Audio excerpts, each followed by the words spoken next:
sejam bem-vindos a mais uma edição do programa Despertar. Programa que é produzido pelo Centro Espírita Amor e Caridade, o SEAC, aqui de Bauru. Estamos localizados à rua 7 de setembro, 830, bem no centro da cidade. E o nosso programa é levado até você através da nossa co-irmã, nossa grande companheira, a TV Prevê. Mais um programa Despertar comigo, Theo Oliveira, e com o nosso grande companheiro de sempre, Sidney Fernandes. Seja bem-vindo, Sidney. Olá, muito obrigado. Hoje vamos fazer algumas perguntas para o Sidney, referente a um aniversário, né? O Espiritismo comemorou um aniversário aí recentemente, e a pergunta que eu tenho para você, Sidney, é que na matéria que eu vi estava escrito Allan Kardec, o criador do Espiritismo. Por que existe essa confusão? Ele é realmente o criador do Espiritismo, Sidney? Muitas pessoas dizem que ele criou o Espiritismo. Na verdade, eu acabei de ler um artigo, por coincidência, que fala sobre o codificador. Isto é, o indivíduo que pega várias mensagens, vários conceitos e organiza e traz dentro de uma ordem para que as pessoas possam assimilar aquele conceito. Foi exatamente o que ele fez. Consultando vários médiuns da Europa, cada um deles respondendo a uma pergunta, e aí ele cotejava as respostas para que ele tivesse perfeita convicção de que eram reais. Isto é, quando várias pessoas que não se conhecem, estão distantes, que não se comunicam, falam a mesma coisa, nós estamos diante de uma grande probabilidade de que aquele conteúdo seja real, autêntico, verdadeiro. Foi o que o professor Rivaio fez a partir de 1854 e depois, em 2 anos, conseguiu elaborar uma obra extraordinária, que é o ponto-chave, o ponto de partida, a obra mais importante que consubstancia o Espiritismo, o Livro dos Espíritos. Foi até bom você citar o Livro dos Espíritos, porque a gente vendo, né, Sidney, ali algumas perguntas e algumas respostas, dá para entender que, como a gente sabe, ele não foi o criador, ele apenas trouxe ali como é o funcionamento, né? E a partir do Livro dos Espíritos, da sua leitura, a gente entende que o Espiritismo existe desde sempre, né? Você tem toda a razão. Ele simplesmente pegou as leis, as regras universais e trouxe ali com a ajuda dos Espíritos. Agora, nós temos que fazer justiça. Ele não foi um mero secretário dos Espíritos para que ele pudesse elaborar as perguntas, porque tão importantes quanto as respostas dos mentores espirituais em O Livro dos Espíritos são as perguntas. E ele soube elaborar, um homem de muita cultura, tradutor, um professor emérito, soube elaborar as perguntas mais importantes, mais díspares, sobre variados assuntos que consubstanciou a doutrina dos Espíritos. Aliás, o Livro dos Espíritos, inicialmente, tinha como título Religião dos Espíritos. Mas na hora H ele falou, não, calma. Os Espíritos já me informaram que a obra não é minha e que a religião dos Espíritos é muito mais ampla. E ele tinha razão, porque iria ser abrangida não apenas por aquela primeira obra, mas pelas 5 que, vamos dizer, deram estrutura ao Espiritismo.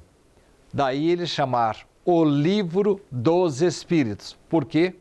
Porque, na verdade, o conteúdo não era dele particular. Ele era o organizador, o codificador, não era o criador, mas que estava organizando todo aquele material e colocou-nos à disposição. É como se tivéssemos um modelo e temos a máquina de tirar a fotografia, né? Então a máquina seria, no caso, o Kardec, né? E tudo que já existia seria o modelo que já estava lá todo exemplificado, que ele trouxe pra gente de uma maneira bem mastigada, né? Mais ou menos o que eu particularmente, como humilde escritor, faço. Leio obras de Kardec, leio Emmanuel, leio André Luiz, leio Richard Simonetti e vou me baseando no conteúdo deles. Vou buscar lá Leon Denis, Gabriel Delane, Alexandre Aksakoff e todas as obras, mais de 400 obras de Chico Xavier, que são um material incrivelmente extraordinário, que vão me abastecendo.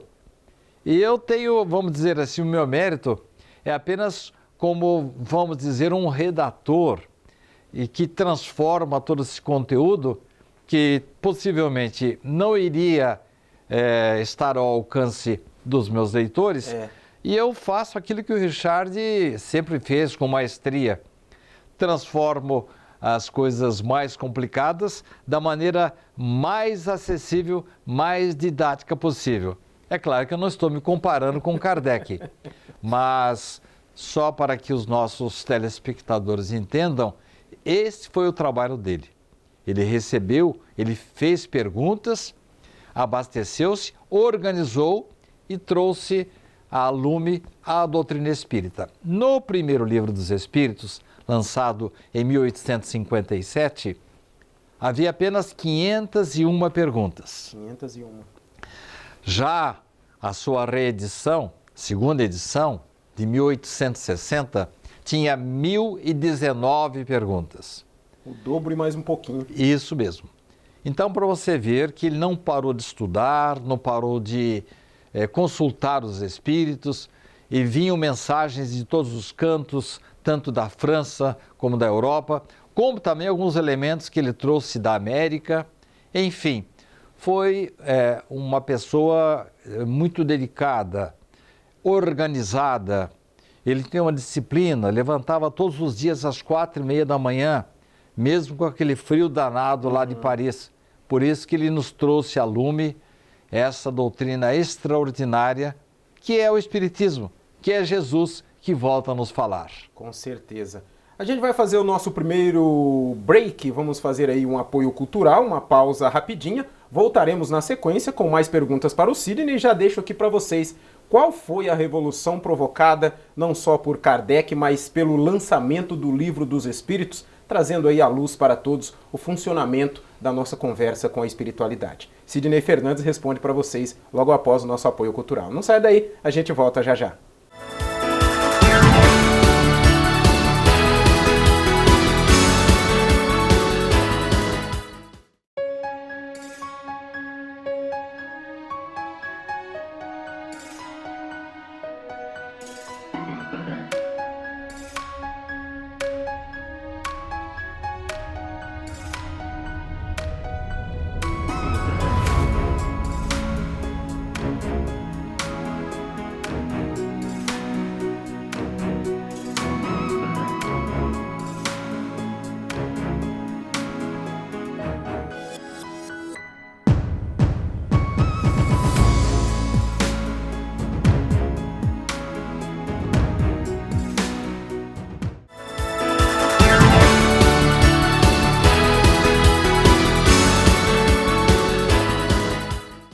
Estamos de volta depois do nosso primeiro apoio cultural no programa Despertar de hoje, comigo Theo Oliveira, também recebendo nosso grande companheiro Sidney Fernandes. Como eu disse no final do bloco anterior, a minha pergunta para você agora, Sidney, acredito que os nossos amigos que nos acompanham também têm essa dúvida. Qual foi a grande, vamos dizer, revolução, né? Ou qual foi o grande movimento criado com Kardec no lançamento ali do Livro dos Espíritos? Porque a gente acredita que poucas pessoas tiveram o primeiro contato, depois que ficou um pouco mais difundido. Teve alguma grande mudança? Teve um reboliço, como diriam os antigos, assim, nesse lançamento do Livro dos Espíritos? Você nem imagina, num sábado de manhã, quando encostou ali nas imediações do Palais Royal, um caminhão, que na verdade era puxado a cavalos naquela época, com a primeira edição de O Livro dos Espíritos, poucos livros, pouco mais de 1000 livros. A partir dali, os intelectuais abeberaram-se naquela obra. Por coincidência, havia, quando chegaram os primeiros volumes do Livro dos Espíritos, havia um repórter que depois, mais tarde, lendo, ele foi o primeiro que recebeu, ele recebeu o primeiro livro dos Espíritos, que quando chegava na livraria, ele precisaria passar pela guilhotina para cortar as rebarbas. Então fizeram isso e deram a primeira obra na mão dele. Dali a alguns dias, ele, que não tinha nenhuma ligação com o Espiritismo, era um repórter muito conceituado, ele disse: olha, vocês precisam ler essa obra. Eu não ganho nada com isso, mas vale a pena. Olha, esse artigo dele espalhou a obra, espalhou o conteúdo. Nessa época, já existiam as chamadas mesas girantes, mesas rotantes, os fenômenos de efeitos físicos que estavam inundando a Europa, vindo dos Estados Unidos, passando pela Alemanha. E aí o pessoal tinha muito interesse em saber, vamos dizer, todos não, alguns interpretavam aquilo como mais um divertimento de inverno, um show. Mas os homens que pensavam queriam saber o porquê daquelas manifestações, espíritos que se manifestavam, falavam, davam detalhes. E Allan Kardec veio preencher essa lacuna que existia, porque poucos tinham explicações tão convincentes como a que Kardec trouxe inicialmente em O Livro dos Espíritos e depois, logo em seguida, em 1861, O Livro dos Médiuns, que é um verdadeiro manual, uma cartilha explicando o fenômeno mediúnico. Inicialmente, ele queria grudar tudo, fazer um livro só, O Livro dos Espíritos e O Livro dos Médiuns. Os espíritos disseram: não, melhor não. Primeiro que vai ficar um livro enorme. Segundo que você tem que realmente separar os assuntos. Foi o que ele fez. Ora, nessa época, havia uma descrença total. As pessoas não acreditavam mais em religião. Eles estavam escaldados com os processos inquisitoriais em que as pessoas eram obrigadas a acreditar, ou crê ou morre. E aí, quando se falava em religião, o pessoal não acreditava em mais nada. Um período de descrença, a ponto de não acreditarem nem em Jesus, nem no Evangelho, e muito menos em Deus. Nietzsche soltou uma obra dizendo que Deus estava morto. Esse foi o ambiente encontrado pela primeira obra do professor Rivaio. E um detalhe, ele assumiu um outro nome, um pseudônimo, para não misturar o trabalho dele como professor com o codificador iniciante. Mas essa obra realmente trouxe assim uma revolução naquela época. De um lado, o clero criticando com veemência, dizendo que ali estava o diabo, que aquelas obras eram originárias do demônio. Do outro lado, os incrédulos, pessoas que não acreditavam em mais nada.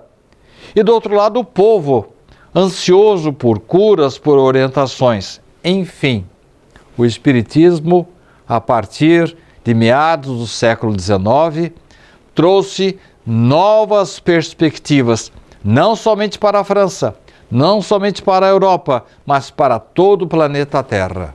E, Sidney, passando também por essa fase, né, como você disse, teve a ala que aceitou, que gostou, que viu como novidade. Você já até falou um pouco que teve ali a ala que não queria aceitar. E como foi esse outro lado? O Kardec deve ter passado maus bocados, mesmo com os que aceitaram, mas também com os que não aceitavam, né? Tanto em relação à justiça, que começou a persegui-lo. A justiça? Sim, o imperador da época, embora ele fosse, vamos dizer assim, simpático ao fenômeno mediúnico, ele estava pressionado pela igreja e muitas das coisas, como por exemplo, quando Kardec mandou para Barcelona uma batelada de livros para serem distribuídos e vendidos, mandou legalmente para lá, os livros foram queimados em praça pública, dando origem ao chamado Auto de Fé de Barcelona. Kardec esteve lá com o imperador pedindo que ele tomasse alguma providência, mas ele não pôde fazer nada. Lavou as mãos. Pressionado pelo clero que considerava, e aqui não vai nenhuma crítica, porque eles achavam que tudo que viesse dos espíritos era coisa do mal. Hoje as coisas mudaram. Hoje nós não temos mais pessoas que acham que dentro do centro espírita esteja o diabo. Aliás, o diabo estaria agindo contra ele mesmo, né? Porque os espíritas são muito respeitados hoje pelas suas obras sociais, filantrópicas, pela caridade desenvolvida pelos seus adeptos. Diga-se de passagem, eu não estou aqui enaltecendo só os espíritas, não, porque os irmãos evangélicos fazem um trabalho maravilhoso. A Igreja Católica cuida de muita gente e os espíritas, mesmo sendo em número reduzido no Brasil, têm muitas obras sociais. Enfim, acho que o que interessa, Theo, é que as pessoas sejam consoladas, sejam instruídas e partam para o bem. A melhor coisa, existe uma frase que a gente sempre fala no Natal, né? Glória a Deus nas alturas e paz na terra aos homens de boa vontade.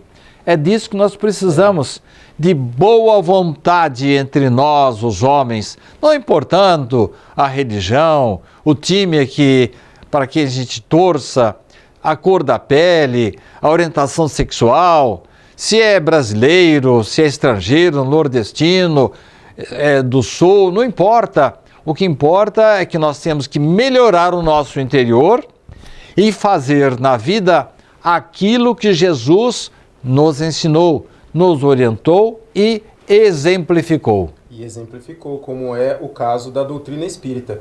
Vamos fazer aqui o nosso último intervalo, mais um apoio cultural. Na volta temos mais uma pergunta para Sidney Fernandes, que eu já deixo aqui para vocês. Vou perguntar para o Sidney se o Espiritismo acompanha algum tipo de evolução, se alguma nova situação acontece, se o Espiritismo a aceita ou a refuta, se a religião dos Espíritos, como disse o Sidney, que era para ser o primeiro nome do Livro dos Espíritos, segue essa nova, vamos dizer assim, tendência. Mas o Sidney responde para a gente depois do apoio cultural, a gente volta já já.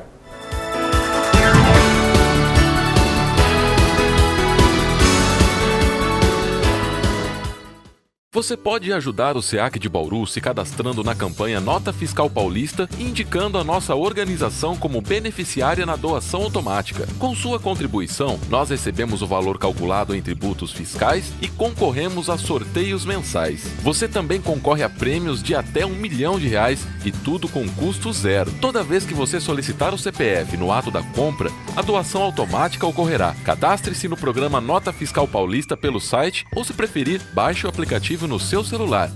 Faça seu login e siga o passo a passo que o sistema oferece. Escolha a opção Entidades e, em seguida, Doação de Cupom Fiscal com CPF Automático. Pesquise pelo nosso CNPJ, Centro Espírita Amor e Caridade, e selecione Prazo Indeterminado. Pronto, agora você já está ajudando o SEAC e todos os nossos projetos. O Centro Espírita Amor e Caridade de Bauru agradece.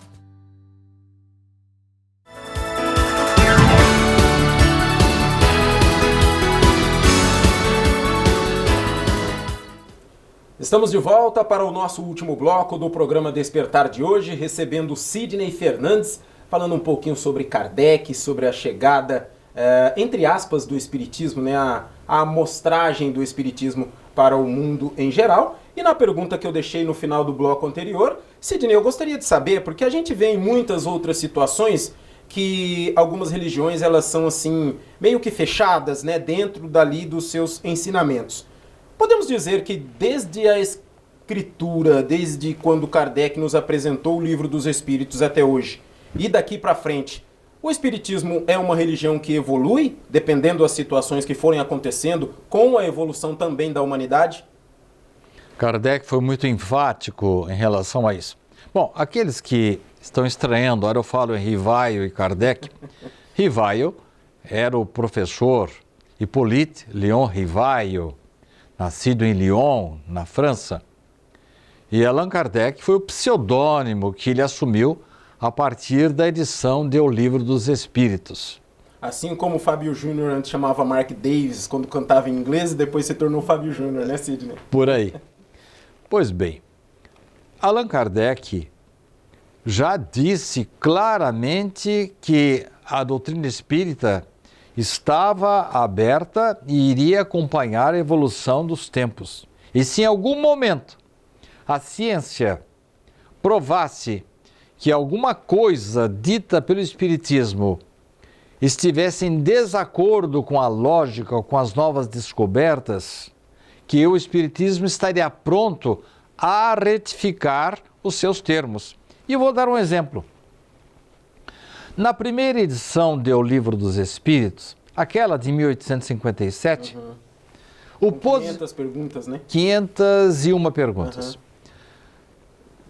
Allan Kardec posicionou-se contrário à lei da evolução de Darwin. Acontece que nesse íntere, porque era o que se pensava na época, e os espíritos pensavam dessa forma também. Mas de 57 para 60, na segunda edição do Livro dos Espíritos, Kardec estudou, recebeu a obra de Darwin, que saiu em 1859, e os espíritos chamaram a atenção dele, olha, tem um erro aqui. Então, na segunda edição do Livro dos Espíritos... O erro no Livro dos Espíritos? Ou na obra de Darwin? Não, o erro estava em O Livro dos Espíritos, que não aceitava a lei de evolução de Darwin. Na segunda edição, depois que Kardec recebeu um exemplar do livro A Origem das Espécies de Darwin, e os espíritos mesmo chamaram a atenção dele, olha, aqui tem um erro. E na segunda edição, ele assume uma outra posição em relação à evolução do homem. Entendi. E mais adiante, no próprio livro A Gênese, além de ele reiterar a adesão à teoria de Darwin, ele também assume que o espírito, não o corpo, o espírito também passa por um ciclo evolutivo, também passa pelo mineral, passa pelo animal, até chegar à situação de homem. Enfim, é um exemplo de que, corajosamente, Allan Kardec reconheceu que na primeira edição havia um erro e na segunda ele já arrumou, já ajeitou. A esse propósito, eu vou dizer um fato que ocorreu comigo. Eu estava fazendo uma palestra aqui no Centro Espírita Amor e Caridade e disse para todo mundo que Allan Kardec foi pioneiro. Em 1857 já dizia, falava a respeito da evolução do homem vindo lá de trás, né? Desde a ameba, passando pelos animais. Terminada a palestra, Richard Simonetti, que estava sentado no escurinho ali, me chamou à parte. Olha, tá errado, hein? Como tá errado, Richard? Olha aqui, no Livro dos Espíritos diz que ele aceita a teoria de Darwin. Você está falando da segunda edição. Vai dar uma olhada na primeira. E aí o mestre Richard Simonetti me trouxe mais um ensinamento, que é esse que eu estou trazendo agora.